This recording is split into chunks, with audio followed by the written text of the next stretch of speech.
Hello, everybody. Welcome back to Old Reader, New Reader. We have Lynn's back again. Hello. To join us. Thank you. And Omar. Yeah. You know, I am also back.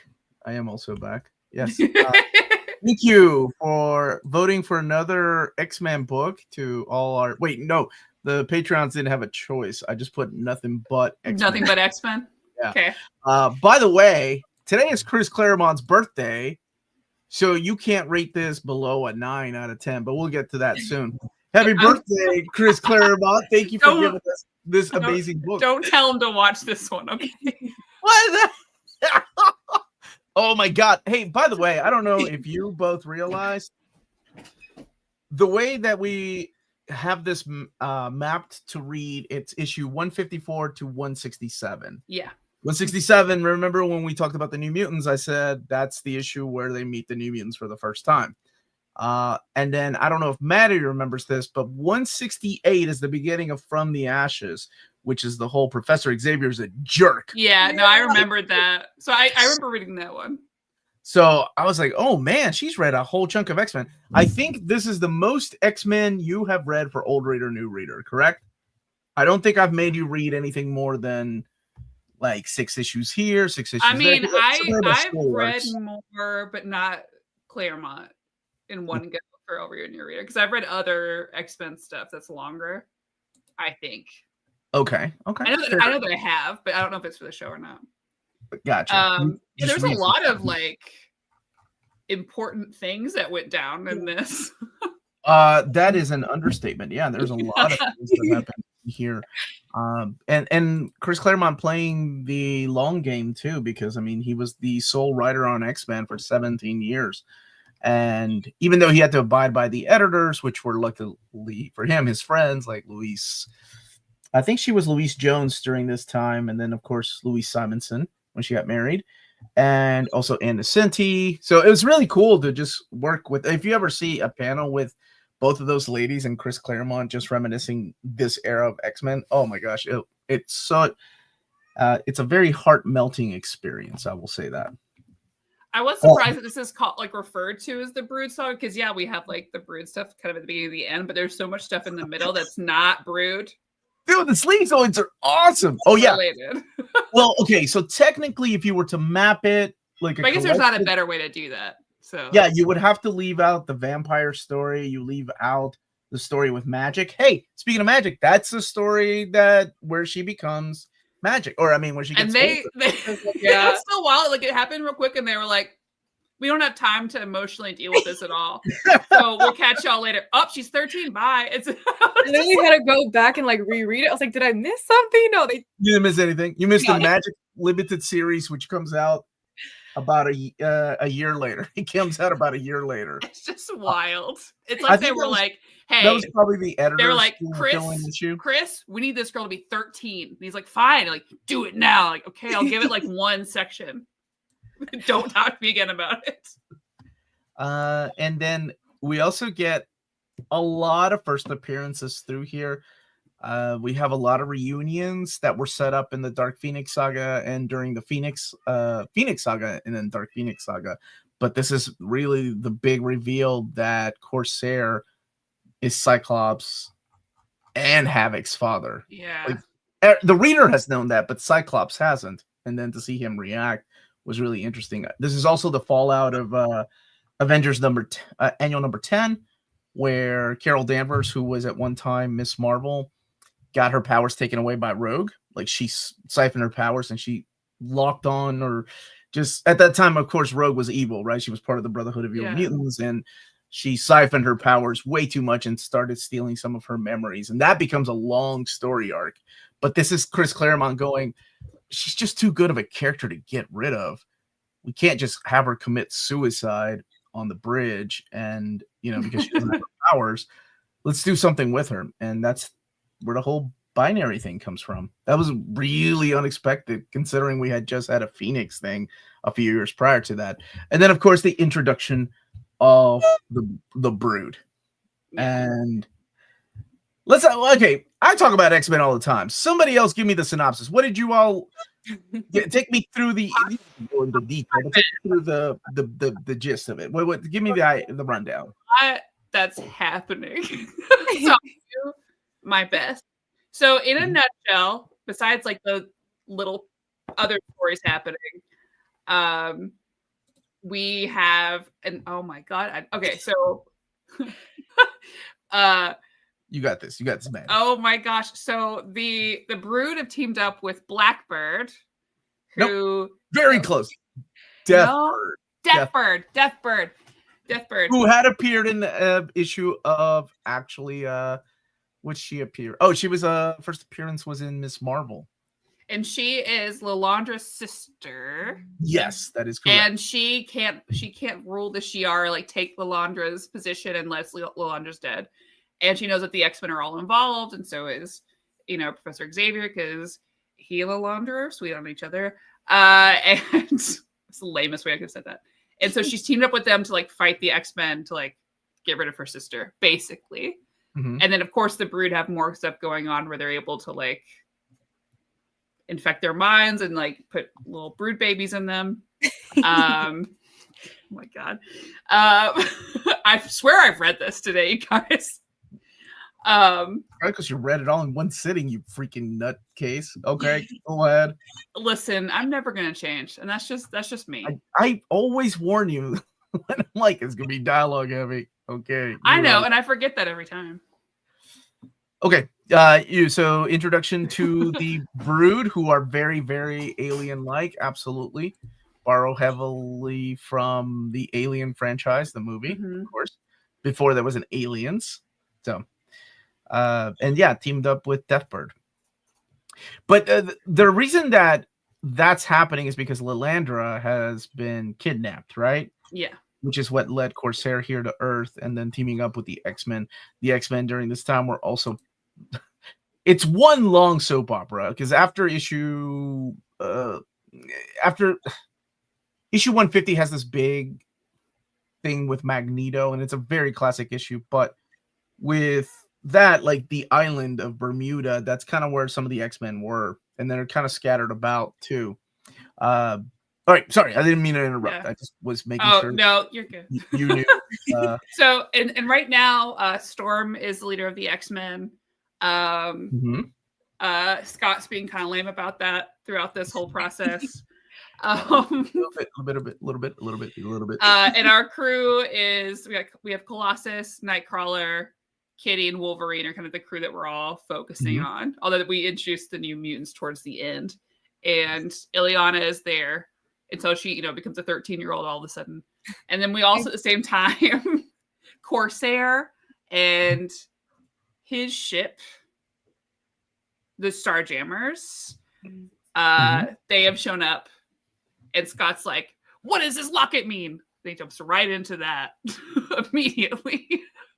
Yeah, what is that about, right? Like, so it was revealed early on, about probably 3 years' time, that Corsair was Cyclops' father, and unfortunately, his mother didn't make it. Because during this time, Cyclops believes that he's an orphan, or he's always been an orphan, that him and Alex were orphans, and it's revealed that Corsair's his father, and this is the first time you get to see that confrontation. Yeah. It's so annoying. Might be an understatement. Yeah, I think especially in this one, just with him, how he talks to Storm is a little annoying. Because he's still boss. He still thinks he's the leader. I mean, he's not. Yeah, well, and then the point where like Professor Xavier like turns to Scott before he. Oh yeah, he's like, "What do you think?" And Storm's like, "Crazy." Okay. What does she say? She says something like, I guess old habits are hard. Yeah. As Scott says. In the middle of this, Storm runs into Dracula. Oh, dude. Okay, so really quick. I don't know if you were aware of this, and maybe you and Linz. Back in the day, Marvel and DC are both well-oiled machines, right? Like they're cranking out books every month, sometimes every 2 weeks. Back in the day, what they would do when they were running behind is they would get old stories and reprint them in an issue. Okay. They were like, okay, we're gonna reprint Iron Man number 45 in this issue of Iron Man. When they got enough people working for them, what they had were these like kind of like put it in the bin, in the story bin, and we'll get to it sometime. Stories. So when they were running behind, when the artist was running behind, they were like, okay, we need one of those stories that Claremont wrote a couple of years ago. Let's bring it over here. So that's why it kind of feels so like anime filler. Like when the anime actually hasn't caught up or has already like gone past the manga and has to slow down, and so you add up each episode. That's exactly what it's like. So, but it's not really a filler because it's still the main writer, right? So it would be like Oda writing all these backup stories, and if he ever fell behind as an artist, he would have somebody else draw it. So that's what happened. That's what happened with Magic, which I believe is Brent Anderson that drew it, and then that's what happened with Storm Dracula, which I think I thought that Wilson Kevich did that one.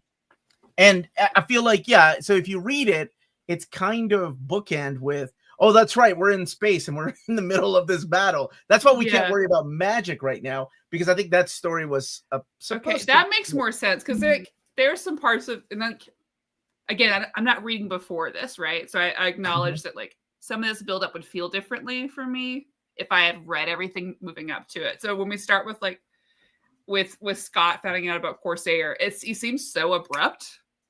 And then like I was surprised I would have liked to spend more time with that, or see Scott see him discover the locket and be like, oh my god, wait, that's really weird, what does this mean? And then talk to him. But it's like Corsair crashes, wakes up, and Scott's like, what is this? That's me, my brother, can't be my brother. It felt so cheesy. And I was like, I wish we had taken some time into that, because to me that's a really cool big reveal, and it felt like it moved really quickly. And then the same with like the Magic stuff. I was like, oh, this is fast. But I know that they're trying to get to stuff. But for me, I'm like, oh, that's a really cool moment. And I was like, I wish we took. I feel like there's some parts of this where we took too much time doing certain things, but I know that's like, it's the 80s when you get the action packed and like the fighting and all that stuff happening. And I'm like, but I want to spend more time with the emotional stuff. That's just me as a reader.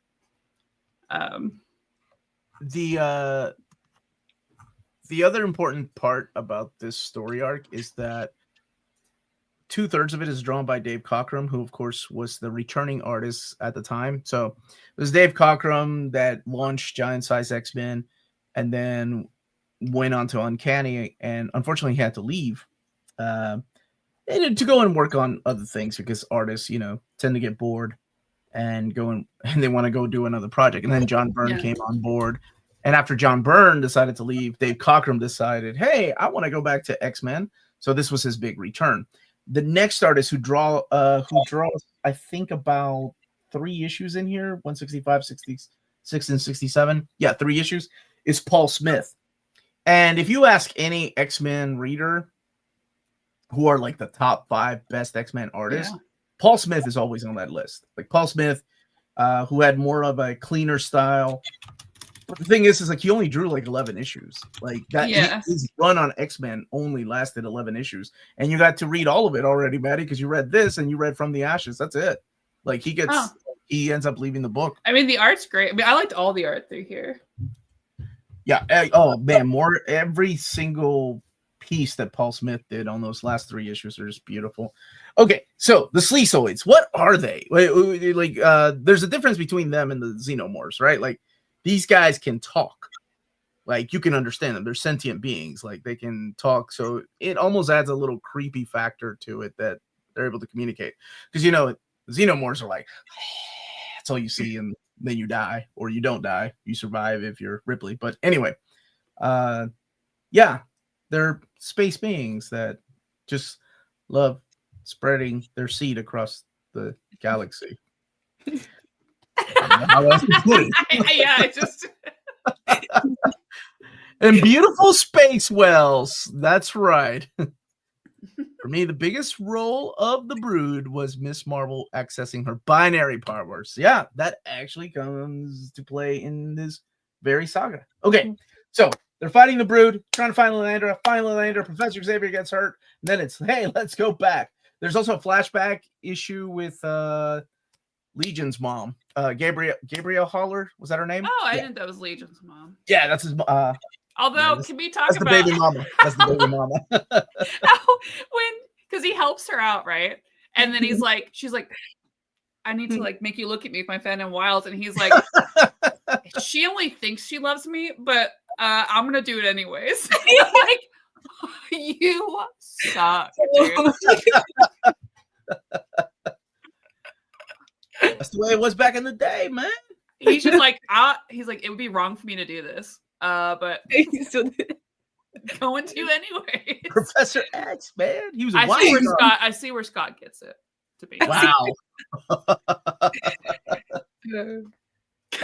Okay, take us through the rest of the Brood Saga, Maddie. What ends up happening after Storm Vampire, Magic?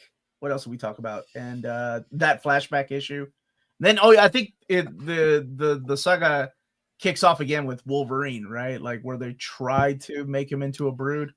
Yeah, so they have everyone on on their ship, and they're all like infecting their minds, where they don't realize that they're with all the brood and everything. So they think they're like at a party and stuff. Yeah, and so Wolverine's kind of going in and out of it, I guess, because his healing factor, until he's able to get the help of like Binary and save everyone. Am I remembering all that correctly? At the same time, Storm has brood baby in her. And they also want to save space whales. Yes. And they do it. There's so many things in here. I like that issue because wasn't he like, he was like thinking, he was like, oh my gosh, am I gonna have to like kill all my friends? Yeah, he was ready. Dude, he popped the claws out. He was ready. So yeah, what happens? Does he kill his friends? Do they all turn into broods? Is the Uncanny X-Men line canceled? Yep, it ended right there. No, it did not. And then we never talked about it again. No, that he's able to find like the traitor within there, and then like the Starjammers show up.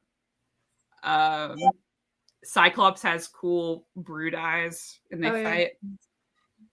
And then Binary steps in, is able to like free all of the X-Men and get rid of the embryos in them.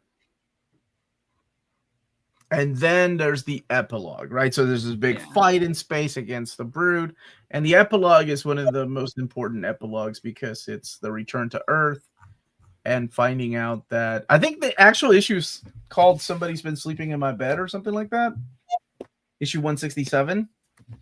Available in omnibus format, by the way, and also in epic format. This book right here. What is it called? The Goldilocks syndrome. Okay, I was close. But yeah, it's where the X-Men come home and they don't know any of those kids, and the kids don't know them because the social media ain't a thing, and neither is the internet. So it's like they get into a fight because Professor Xavier happens to be the host, the final host of the brood. So they have to off Professor X. And yeah. And that's why he can walk again. Later on. Yeah. So that's that in a nutshell is the Brood Saga. Linz, you haven't talked much, so let me hear from you. You haven't. How much X-Men have you read? You got an X-Men shirt on. I assume you've read all. Y'all are gonna call me fake fan. No, I'm not. Okay, so I haven't read that much. I think the most that I have read consecutively is probably Astonishing X-Men. Okay. Apart from that, it's a great series. So this is interesting. I was scared going into it because I was like, I'm literally gonna be so confused, and I was. But because there were so many things happening, I think there's a lot of things that like sprinkled throughout. I was like, oh, I know what this is. Like Ileana growing up, like we talked about that. I was like, oh yeah, I know. Wait, Lockheed, that was his first appearance too. So I was like, oh my gosh, that was so random. Sorry, continue. The Carol and Rogue stuff, Carol becoming binary, like I didn't know that was gonna happen here, and it happened. I was like, oh, that's cool. You're like, I know that toy. It was a lot. Very gruesome. I like the Wolverine issue. I think that one was my favorite. That one's awesome. Yeah. 150. What is that one? Or is that 161? I do not remember. That's a great issue. That's the one by Cockrum. Yeah, because you don't know how they're going to react to this thing that's growing inside of them. And there is an issue like this issue right here. This amongst fans is one of the greatest covers of all time because you see it's like, and I think it very Animorphs. Yeah, like somebody so beautiful turning into this horrible creature. There was the X-Men Classics, which reprints these books, and I think it was Mike Mignola that did that cover. And because I could not find the original one, I had to buy the. I was a poor kid. I had to buy the X-Men Classics, and that was the way I was able to finish reading the whole Brood Saga. It was a lot of fun. I forgot that like Kitty was 14 during this time. She was in love with Peter, and Peter gets mortally wounded for a little while, but no, X-Men stays there. And Getty's like, I'm too old for you. We're gonna kiss anyways. Oh, got it from Charles. Was he? He was 8. He was 18. Yeah. The whole there's I forgot Stevie Hunter is here too. That is Kitty Pryde's dance instructor. She's the one. Oh yeah. She's sitting there with Moira. I love the way that Paul. Yeah.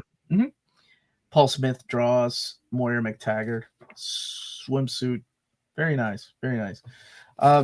Yeah. This has a lot because what you all just read was about a year's worth of X-Men stories. And that was a lot of this. Yeah, until he gets actually mortally wounded. But he comes back. That's okay. He always comes back. And that's what it was like reading X-Men. Like a lot of things happening. And if like it's okay to be lost if you were like, wait, what the hell's happening? Who's Deathbird? Yeah, especially with the space stuff. I was like, oh. Yeah, space stuff. Are these characters already established in X-Men lore? Who are these luckily, characters? I know those people. That's just because I read a lot of cosmic stuff. So it's like, the Shi'ar. What's up? Yeah. So you have like the Imperial Guard, the Shi'ar. But even if you're not reading, like if you're reading all X-Men, right? So you're familiar with those characters. But then you're thrown in like somebody like Tigra, who appears with Deathbird, and you're like, okay, what is that about? Why is she here?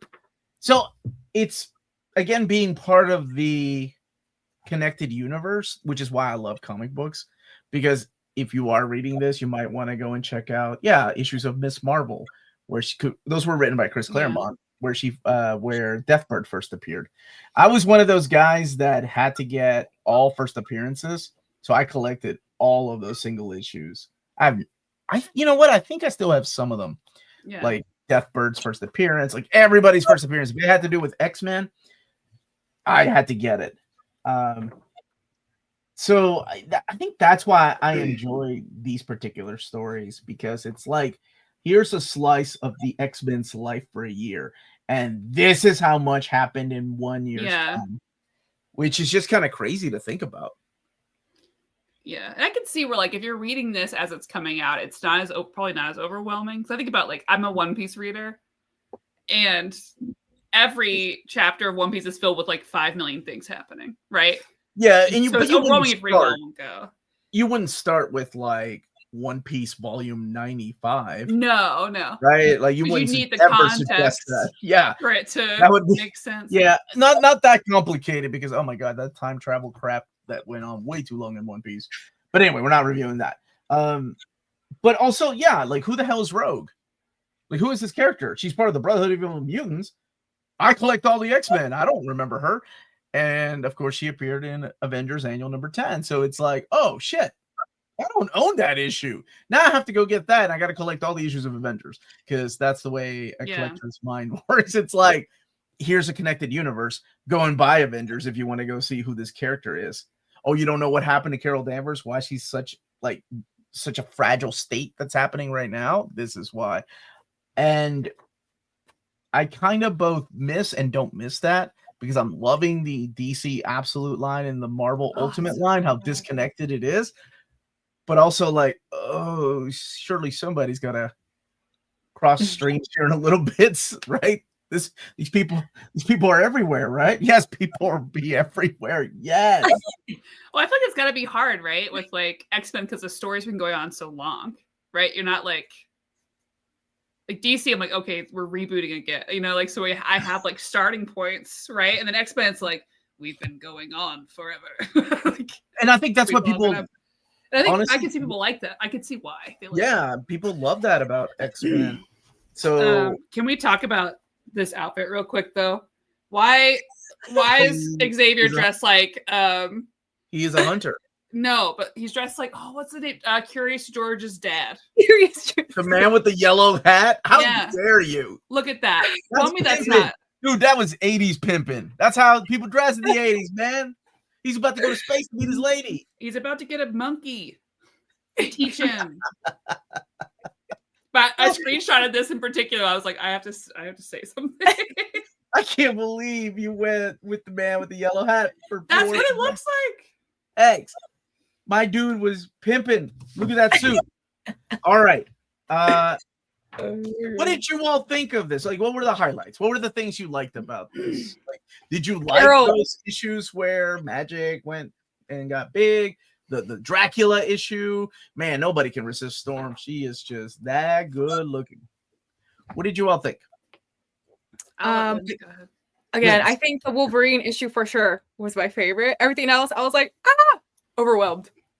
Overwhelmed is the exact word I would choose to describe. It kind of worked out though, because I have been watching the animated series and I'm on season 3 where like all the space stuff happens. So like after I read some issues, like I was watching that and I was like, I know who these people are. Oh my gosh. Oh, dude, you were going through there. You're like, dude, I already know the Imperial Guard.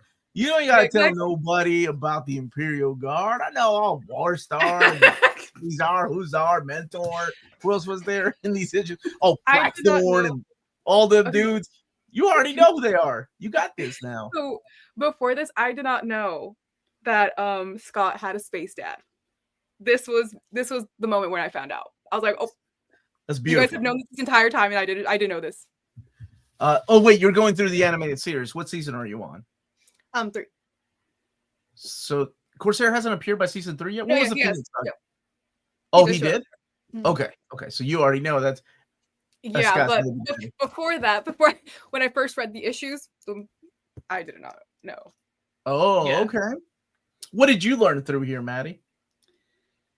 Well, I learned about the first appearances of stuff. I mean, that was the best part for me, is just like seeing when this happened to Magic and when this happened to Carol and those types of things. I mean, seeing the beginning of the Brood is fun, mostly because I really like that the little Brood guy that joins the X-Men school later on. Oh, Brood? I love him. And so I'm thankful for them because he exists, because he's adorable and lovely. Okay. I had fun at that silly Dracula issue, honestly. I thought that was really funny. I didn't love this. Didn't love it? Okay. I'm appreciative of having read it, but I didn't have a good time. You did not have a good time. Okay. It's just not my favorite type of writing. It's the, explaining stuff that I can see and then rushing through some other things I would have liked to spend more time with. It was just a lot of things. And I don't want to break your heart like this. Well, I'm not drinking, so you're okay. And I'm sorry, chat's happened again. It's not my birthday. And but I do like this story. I'm still planning to go back at the beginning of Uncanny and read through so I can change. What? Why would you do that? Well, because I already started it. But I'm thinking if I start from the beginning, that I'll feel differently. That's my goal. Baby girl, this ain't One Piece. I think you're gonna get bored just reading those stories. If you didn't like the Dark Phoenix Saga and you didn't like the Brood Saga, this era, if anything, it's wordier towards the beginning of it's tough Giant Size 1. I'm so glad to know, but I'm just like, It's tough for me. My brothers would skip the caption boxes and just read the dialogue, and I would get so angry at them. I'm like, that's ignorant. Why would you skip the caption boxes? And they're like, man, it's just describing what's happening in the picture. And I'm like, yeah, but it's teaching you new words you didn't know before. Cool. Give her some magazine page act like a blaze on a bad first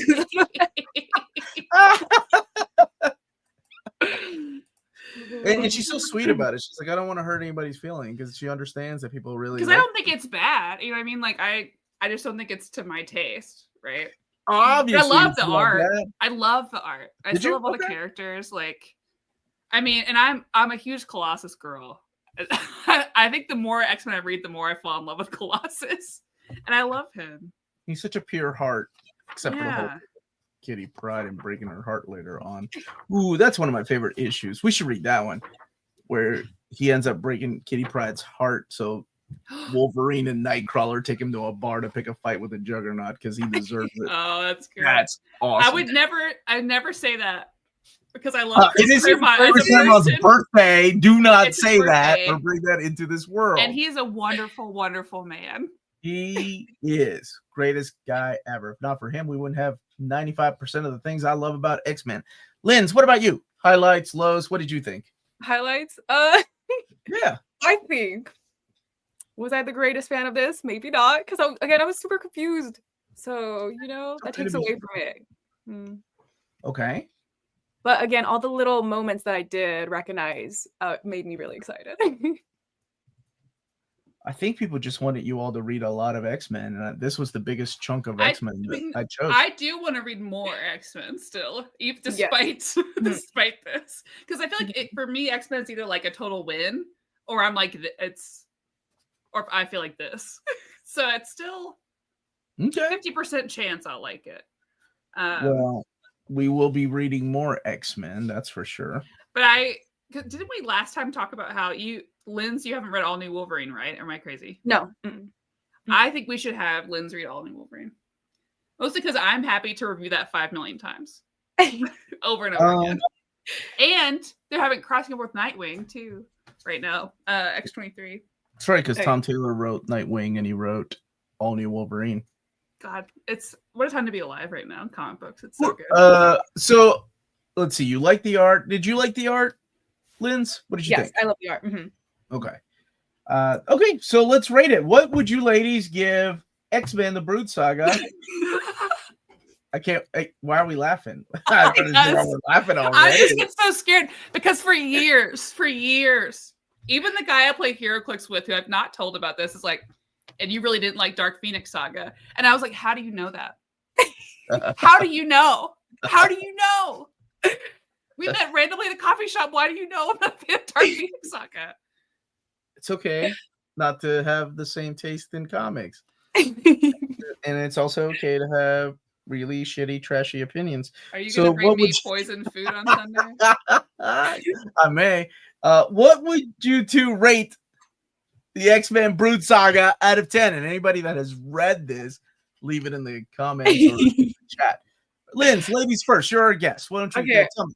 Be honest. Say it with your chest. Don't be scared. I would say, I think 6. I'll say 6. 6 is good. That's very nice. I'll take 6. Me and Daddy Claremont will take 6. Maddie, what about you? Now, don't tell Daddy Claremont, okay? I'm going to. Don't! Please, I love him so much. I'm going to text him. I'm going to wake him up because he's asleep right now. I love him. No. Elliot was already like, you going to break his heart? Because we both love Claremont. For me, this is like I have a number in my head, and I'm going to bump it up by 1. You don't have to do that because immediately I'm going to subtract it. I know I should have said it. Just be honest. I want to say 3 for me. 3 out of 10. Yeah. 3 out of 10. I really didn't like it. I respect it. What the hell did you give Nubia out of curiosity? How dare you? Wow. Yes. Don't bring up Nubia. You're trying to get I don't know why my brain immediately went to Nubia because I remember that cover. Yeah, because that's where the people angry on the internet come out of nowhere. They're gonna harass me. You can't bring they that up. wouldn't if you wouldn't give this a 3 out of 10. No, they would anyways. They would Okay, anyways. 3 out of 10. Wow, I swear to God, you better not have done that better be a legit 3 and not a 2. Oh no, yeah, because I was gonna lie and say 4 because we're the Dark Phoenix Saga. Like if this was a class, Chris Claremont would fail. That would not be good. All right, I'm gonna give this a difference in taste. This is an 8 out of 10 for me. I love this saga. Not my favorite saga, but I think it's a really good saga. I think a lot of things happen, and I'm the kind of reader that I like a lot of things happening, a lot of gears turning, and it makes me want to read other things, like a Magic limited series or the Return of Dracula when he's like, "Yo, where my girl Storm at?" Or more Brood. Oh man, what is it called? Earthfall is probably my favorite Brood story. It's where the Brood take over a bunch of mutants and they come to Earth, and that's a lot of fun. I don't know if I can get my heart broken back to back, so maybe we'll save that for another day. I don't want it to be this way. But I owe it. I owe it to our viewers, to be honest. I hope you're honest. Okay. So we have a 6, an 8, a 3 out of 10. And if you're watching this later, please forgive us for Maddie's sins. Let us know what you think of the story. I'm sorry. Linz, what are some characters you haven't read a lot about that you want to read about? So we don't have to, I love the X-Men, and you mentioned X-Men the last time, and I failed you choosing a story. But what did you want to read? I don't know. Literally any character, I would say. Which one? Literally any character. Who are the last Marvel Legends figures you got? Psylocke. I got Psylocke one. I got Storm and Emma Frost. These are all X-Men, Lynn. Who are the non-X-Men characters? Literally, all of them have been X-Men. I'm not even joking. Yeah, Cyclops. Yeah, they're all X-Men. I was hoping you'd say the Brood and Binary and pretty much anybody that came from this goddamn comic book.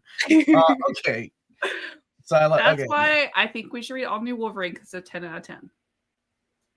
That's a 10 out of 10. 10 out of 10. No. That's not fair because you and I think I've already have you and I reviewed that one? Oh, for sure.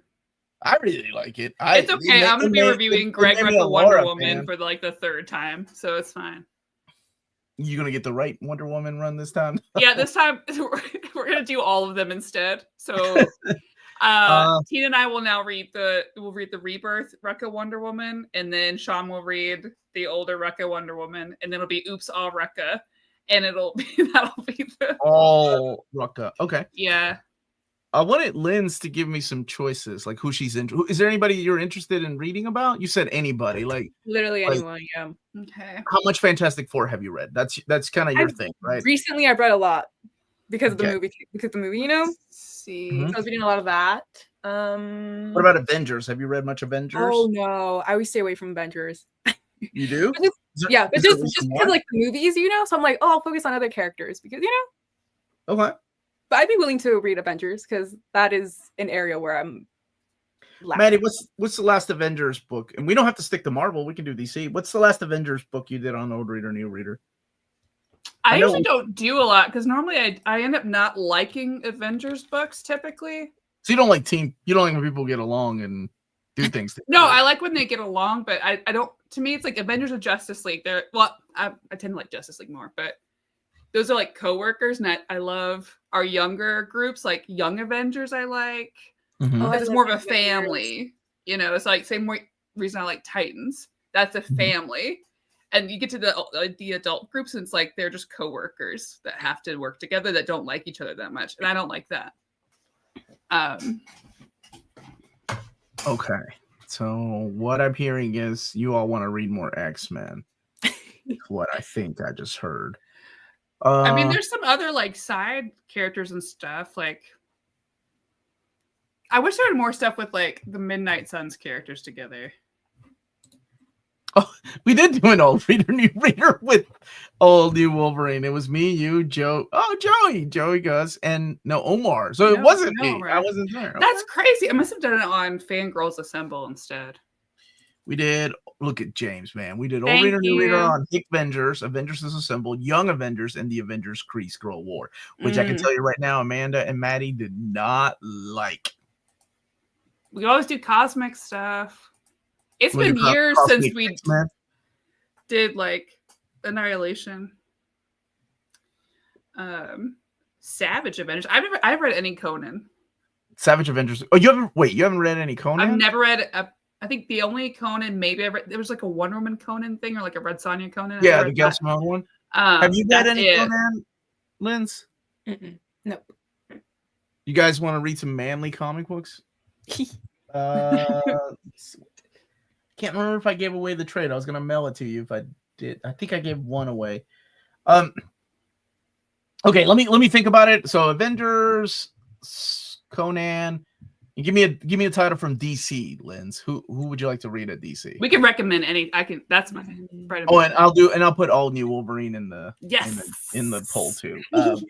Linz, give me a DC character. A DC character? Uh-huh. Wonder Woman. I'm sorry, guys. Good. Perfect. Maddie's already got a Wonder Woman month planned. No, I don't. It's fine. Wonder Woman anytime. Ooh. Like well, any Wonder Woman? Let's do Absolute Wonder Woman. I'll put that up. Oh, it's so good. Yeah. Because I'm wondering what you. Yeah, because there's more out now too. So.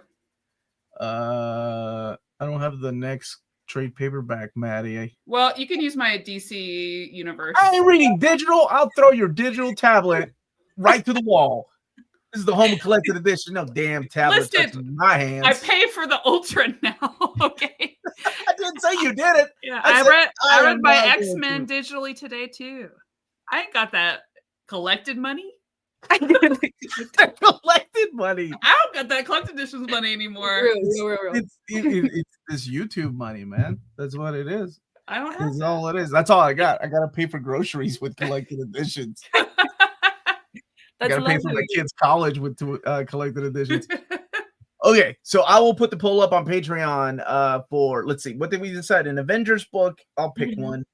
A all new Wolverine and Absolute Wonder Woman. Absolute Wonder Woman. And what was the other one? I don't remember. Conan. Write that down, James. Thank you. Maddie, who wore it better? Hell yes, that's so good. The man with the yellow hat. Yo, I love how quick you ran with that. That's so good. Hellblazer, Preacher, and Swamp Thing. I think we've done Preacher, the first Absolute edition. We've done. Have we ever done Hellblazer? I know we've done. You and I have done. No, I was gonna do Hellblazer this month with Lars, but I was sick, so I'm pushing back. So I'm gonna do Hellblazer eventually. Mm-hmm. I don't think we've ever done. I've read Preacher. Yeah, we've done Preacher. The first I can't remember. Absolute. And we've done Swamp Thing. We've done Alan Moore. I love Swamp Thing. There's a lot of Swamp Thing out there. Let me look at the calendar really quick. And you see. both need to play Dispatch, or at least watch somebody play Dispatch. I don't know what in the hell that is. What is okay? Dispatch? So I don't know what that is okay.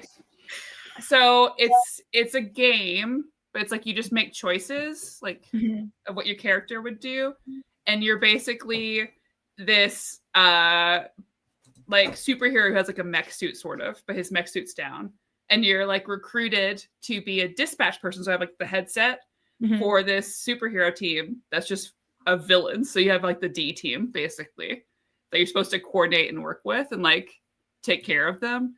It's so good. It's so good. And so you get like the comic book style, but like they've got some big name people doing voices in it too. Like Young Gravy's in it. I don't know why, but he is. It's really good. Oh God, yeah, James, you get it. So hot. But it's really good. So I recommend like if you have a PC to play it on or like a PlayStation, whatever, or just watch me on YouTube play it. I still don't know what you're talking about. I'll tell that you. Sounds really fun. It's the team that used to do the Telltale games. They did the Walking Dead games. Yeah, I know what that is. Yeah, so it's the same style. It's that team but they've teamed up with like Critical Role, and they got some big time people in it. Okay, and on that note, anybody else got any suggestions? What are you all doing for Thanksgiving? I'm having a Tom Hanks. Hanksgiving. So every year I have a Friendsgiving party, but it's called Tea Hanksgiving. So it's a Friendsgiving party, but there happens to be Tom Hanks movies playing upstairs. That's the only difference. And so it's Tea Hanksgiving every year. It never ceases to amaze me that people will sit down and watch the movie. They really do. Instead of like play games and drink or whatever else. Yeah. Right? People are upstairs watching. Yeah, we'll be downstairs doing trivia and stuff probably. Yeah. And drinking. I want to drink on Sunday. Well, that is allowed. You are an adult. And you're of it. Thank you, Omar. Yeah. Yo, I did, dude. Yeah, tomorrow on Reels Talk, Oddfellow and I are watching a Goofy movie. I've never seen it. No way. Never seen it? What? Why are you two shocked? You two ain't never read the X-Men Brood Saga, and I ain't judging. It's a Goofy movie. I'm gonna give that goddamn movie a 3 out of 10 just to piss Maddie off. Oh my god, that's one of Elliot's favorites. He's gonna jump through the screen. I started watching it like that. The Power Line's got some pretty good songs so far. Power Line, is that the name of the group? Yeah, okay. Yeah. Name of the group. You sound like the oldest man alive right now. What the fuck? Because I ain't never seen a goofy ass movie. No. I almost started watching the wrong movie because there's also a Goofy Extreme movie or something like that. Goofy ass movie. Yeah. Linz, are you getting some reading done or anything this week while you're off? Or I knew Warren's ass like what? Warren usually likes everything that I hate and vice versa. All right. Yeah. What are you reading right now, Linz? What's on your? What? I don't even know. I haven't been reading a lot recently. Yeah. So this was what I was reading recently. Yeah. And then just watching the X-Men show. Yeah. You have any Thanksgiving traditions, Linz? No, sorry, we're boring over here. Nothing wrong with that. That's okay. That's okay. My favorite tradition is going shopping on Friday. Do you have shopping plans on Friday? Every year, except I can't this year. I gotta go, unfortunately, to a funeral, which is not something I look forward to, but such is life. Yeah, I usually do. I usually do Black Friday shopping. I'm old school, man. I like going out there and trying to pick a fight with somebody's grandma. I don't have any deal. I mean, there's no deals I'm looking forward to. So yeah, no, man. The internet killed everything. I swear. Like seriously, it used to be so fun to go shopping and trying to fight somebody over a PlayStation 3 or whatever it was. Yeah, so different. I used to get all my DC animated films that way, like Black Friday at like Best Buy, and I would stock up because there's so many of them. Are all so good. But now they don't sell like DVDs or Blu-rays or anything at Best Buy. So it's like, well. Nope, it's gone. I think Target may have some. I don't know. Yeah, but I don't support them currently. I'm boycotting. What the hell did they do? Tell me about it later. Yeah, I'll get canceled online again. So what did they do? I haven't been shopping there for months. It's killing me. Okay. Battling over Turbo Man. Yeah, that's the way it felt, man. Like Black Friday shopping was a lot of fun.